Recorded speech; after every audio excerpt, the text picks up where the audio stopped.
There is much pleasure to be gained from useless knowledge. We have to go back in time. It is August 2016, and with the arrival of the Dark Illusion, a new TCG exclusive archetype was about to be released in this set. And for many, after seeing some of the artwork, it was always the massive question: was it going to be good? And if it's TCG exclusive, what does it mean for us as a whole? Is seeing this amazing artwork, which has a massive warrior fighting somewhere, and we have these massive Titan-looking creatures that just scream broken, was the question that everyone had. However, you finally reached to the point where everyone said, well, how was it? And the truth be told, we got flipped and face down. As the Subterror archetype finally debuted, and for some reason in 2016, we got flip monsters. Now, as most people would say, this was just the start of the problems, as when you start to look at an archetype completely focusing around the flip mechanic, and even when you look at the Subterror monsters that were released, you start to see the theme that they want, but the problem was it just didn't necessarily make sense for what we had access to. That even stuff like Umostrix and Subterror Nemesis Warrior just didn't necessarily gel enough to offer their spot in the metagame, especially in 2016. But there was a caveat, and there was more.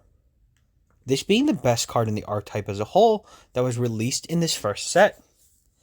And for some reason, it wasn't a Subterror card. This being the field spell, the Hidden City, and its effect reads as follows. When this card is activated, you can add one Subterror monster from your deck to your hand. Once per turn, you can change one face-down defense position monster or Subterror monster you control to face-up attack or defense position, and once per turn, when an opponent declares an attack, you can change one face-down defense position Subterror monster you control to face-up attack or defense position. Then you can negate the attack, and you can only activate one The Hidden City per turn. Now that alone at least explains the most powerful card already, as it basically facilitates all of your plays. However, after seeing that, many people would be filled with hope, as they believe that the Subterror archetype itself probably could be fixed, as with this one card's existence, there was so much that could be done. However, were they true? And obviously, with many saying, there's potential there, right? And we would have to move forward in time. We'd arrive to November 2016. As Invasion Vengeance was about to release into the TCG, and our new wave of exclusives were about to come in, they knew that the Subterror archetype was most likely going to continue to be supported, and we wanted to know if it was going to take off. But the question on everyone's mind, did the new support live up to the hype? After getting a new Fish Boy on level 12, the waifu, I can gladly say they're still not playable. Even with this wave of support, it didn't really make sense, as none of them really facilitated any plays for the deck, and still left it in this limbo state where it had to slow down the pace of the game, but without powerful floodgates to really back it up, or anything really to slow down the game, and also your problem with trying to flip monsters face down. Subterrors once again suffered the most slow and slogging play we would ever see. But more importantly than that, they lacked synergy, as the first wave of support at least established that we were supposed to use the Nemesis monsters in order to effectively enable the Subterror behemoth monsters to get to the field so that they could be problematic for your opponent. However, with their levels being extremely varied and their typings changing, there was no synergy in terms of that. And with some of their effects being all over the place in terms of either being slight spot removal, some being banish removal, some just simply being annoying for the opponent, and others to basically be look of eclipse, the effects were too staggered, as you would never want to waste your Hidden City search on one of these monsters unless you are already in a commanding position, which means you'd actually have to be winning with Subterror at this point. However, many said surely with the third wave of support, they should be ready to go, right? Well, we arrived to February 2017, this being Raging Tempest, and we received the next wave of the Subterror support. And unfortunately, besides one card, this wave of support was also useless, as we would receive a card that had decent stats in terms of being a Subterror Behemoth monster, but nothing more. A monster that offered protection to the Subterror face-down monsters, however, it being not in a level 4, but being in a level 6. And we have arguably one of the worst hand traps designed for an archetype ever, in the form of Subterror Nemesis Defender. And then we arrive to finally a decent card from this support, being Subterror Cave Clash. Now, Subterror Cave Clash reads as follows. All Subterror monsters you control gain 500 attack and defense for each set monster on the field. Once per turn, when a Subterror monster you control inflicts battle damage to your opponent, you can target one Subterror card in your graveyard except Subterror Cave Clash, and you add it to your hand. Now, the big reason that this card was so good was because, unlike all the other cards, this did something proactively for all of the Subterror cards. Now, it doesn't mean that this was broken, because Subterror still was not together, but it still finally gave them a card that at least gave recursion and at least established that with the rest of the support that they may be getting, that something was going to be done with the grave, which is why Cave Clash included this effect to add cards back from the grave, which some decks I know at the time and even now would love to have something like this just to recur stuff. And most people agreed that they could be almost there, which was the hope of many. However, we arrived to May 2017, and we finally arrived to the end of the Arc 5 era, as Maximum Crisis would lead to the end of that, and to the end of the Crisis of Subterror, as many were wondering, did this final wave of support finally get Subterror to where it needed to go? With the inclusion of a new boss monster, a new card that does have Foolish Burial as an effect, which did technically tie in with Cave Clash, which made people happy. And finally, a new hand trap that actually was pretty decent. This being Subterror Fiendus. And its effect reads as follows. During either player's turn, when your opponent activates a card or effect, you can send this card from your hand or field to the graveyard. Then you target one Subterror monster you control, negate the activation. Then you change the targeted monster to face down defense position. You can target one face up monster you control, change it to face down defense position, and if you do, you special summon one Subterror monster from your hand or graveyard in face up or face down defense position. You can only use each effect of Subterror Fiendus once per turn. Now, with this card alone, this did help the deck a lot, as now you actually had something you wanted to have in your hand, as always having Fiendus in your hand basically meant you could put up a disruption with a Subterror monster.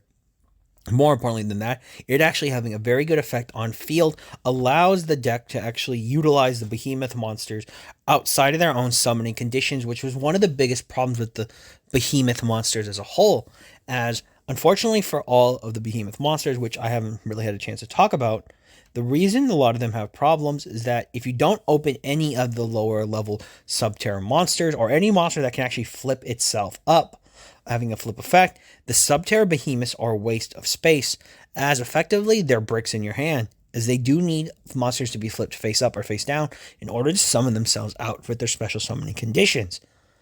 Now, this normally wouldn't be that bad. However, this archetype is a very abysmal at actually facilitating that currently, as most of their slots have been given to the Subterror behemoth monsters, when in reality what they needed was more lower level monsters. As we move into the final card of the support, which is literally Final Battle itself. As Subterror Final Battle has these effects as reads. You activate one of these effects, also after that, you set this card face down instead of sending it to the graveyard. You can change one set Subterror monster on the field to face up attack position or defense position. You change one face up Subterror monster on the field to face down defense position. The attack and defense of one Subterror monster on the field becomes equal to its combined original attack and defense until the end of this turn, and then this turn, activated effects of Subterror cards cannot be negated. Now, after hearing that, you can definitely say the final battle was definitely the final card this deck needed, right? As it would facilitate a lot of different effects on one single trap card, and even more than that, that trap card would actually return to face down status instead of going to the graveyard, meaning you could do this every single turn. However, it being in a trap doesn't necessarily mean that this is the fastest thing, as it still has to spend a turn on the field. But this is where the question popped up for most people. Was it playable? And if you've probably figured out by this video after me talking, the answer is simple. Nope. Subterror would not be playable. And for many reasons. However, one of the first reasons was the fast-paced meta that Subterror finally got to play in. If you were to look at Subterror at the start and towards it finally receiving enough support in Raging Tempest to actually be kind of playable, you would know that this was a horrible time for the deck to come into action, as by coming into play during this format, they would suffer against Zodiac and many other decks, as the fast-paced environment just was not set for something like Subterror to play. As by having to set a monster and set cards, if your opponent knew what you were playing, the easiest response would be to just use Trident to pop your monster, and unfortunately for you, they don't proc on being sent to the graveyard that way. As effectively, Zodiac and all the other decks of the current time period would just mow over Subterror, as Subterror just didn't do enough and didn't really offer any play style to pressure the Titans of this year. And more importantly than that, the one thing that they lacked was because they were too slow. Even with some of the more powerful cards they received in Maximum Crisis, if you were to look at it, you would still be confused as to why they were given these cards, as if you start to see the problem, they're too slow and they can't do enough. Negates aside, even with the addition of Fiendish and Final Battle, the rest of the archetype was severely bad. That even though something like Frostfell Glacier having a generic Foolish Burial effect on its flip effect just was not enough, as they didn't have anything good to send. And even variants of Subterror that tried to play other cards, why would you want to play Subterror cards when you could just play anything else? As effectively the archetype was in limbo, as only 2 or 3 of its cards were actually usable in any modern format of any capacity. And the question was begged by those who actually were enthusiasts of the deck, but more importantly for people who believed that this deck could be playable, was, will it ever be playable? And in their case, their prayers would actually be solved and be heard, as one card would save an entire strategy. However, we would have to wait nearly 2 years in the TCG to receive the support, and finally give Subterror a chance to compete in the metagame, in which we arrived at February 2019. As we would finally enter Savage Strike, and the sneak peek that it had is specifically special to me because I actually went to this sneak peek. I believe it was my first sneak peek because we missed out on the one prior, but this one was important to me because it also taught me a lot of how people really want to get cards at sneak peek. You can drive up the price, just be careful. As a lot of people were picking through comments, and there was a specific comment a lot of people wanted if they could find it that wasn't short printed, as it almost felt like it came out of the galaxy in order to save its friends, as it was called, almost like a harbinger, like Superman, to save a strategy. This was Subterror Guru, and he was finally here in the TCG, and finally able to get Subterror off the ground. As Subterror Guru reads, as a flip effect, you can add one Subterror card from your deck to your hand except Subterror Guru. More importantly, you can target one other face-up monster on the field, and you can change that monster, also this card, to face-down defense position. This is a quick effect if you control another Subterror card. And also, you can only use each effect of Subterror Guru once per turn. Now, if you're wondering why this card alone was able to fix this strategy, let me tell you why. This became effectively a one-card combo with the Hidden City, as now the Hidden City actually had a good target to search, as before, when you played this deck, the only real things you would search for in the Hidden City was trying to find any low-level monster in order to get started, as if you had a handful of Subterror Behemoths, you were stuck having to get a low-level monster to try to get started. However, With Guru's birth and arrival into the TCG, you now finally had an option in order to grab a low-level monster that also netted you advantage, but simultaneously became a disruption, and I'll explain why. In tandem with Subterror Guru, this now finally gave something like Fiendus and Umastrix a chance to shine, as the two cards were able to be searched off of one or the other, and in composition with Final Battle, Subterror cards finally had a place to work, as what you would normally do was go ahead and search with the Hidden City for Guru, go ahead and get Guru on the field, you flip up the Guru would go ahead and grab Fiendus, now having Fiendus live to flip down the Guru as a negate, and or if you wanted to, once Guru was flipped face up, you could go ahead and grab Umastrix, as Umastrix now would be live in order to be, flipped down and summon it out, and now would be a disruption to the opponent. Not also to mention that if you did have another Subterror card on the field, Guru became a quick effect Book of Moon, or in this case, I guess Sol and Luna, as the card is now released in the TCG now. That monster would respond in that effect, as both monsters could be flipped face down, being Guru and the card you would target. However, with this meant Subterror finally could see play, and it did, as Subterror of me almost immediately with Savage Strike's release began to pounce on the metagame, as with Pot of Extravagance's existence finally reaching the game, and people just going ham with this deck, that now it was definitely a meta level threat, and a meta level stun threat at that. Being able to use lots of trap cards in order to hold opponents accountable, as effectively they didn't respect Guru that would Book of Moon their monsters, and Umastrix that could banish them, Fiendus would negate and destroy their cards, giving that an amazing synergy that would pressure others. However, if you're wondering at this point if the deck became successful, why am I making this video at all? As to understand why, this is very clear. There's only 3 playable cards, roughly, of the entire Subterror archetype, and that's stretching it, as almost all of the Subterror Behemoth monsters are considered unusable, as although some people could argue they could be teched in the deck, I'd hard to imagine how you could use them. Even something like Frostfall Glacier, which is arguably one of the best cards in terms of its flip effect, just being Foolish Burial.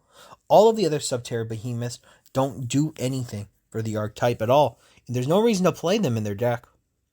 And even for something like Subterror Nemesis Archer, and even Umastrix itself, although they're not bad, they're simply barely one-ofs in decks, as some people don't even play them at all, as you do sometimes have a problem now with Subterror, which is in the deck's construction, you do not have enough targets always for Hidden City, which is something that sounds strange, but it's because you can simply go through all your usable monsters so fast because there's not that many good ones.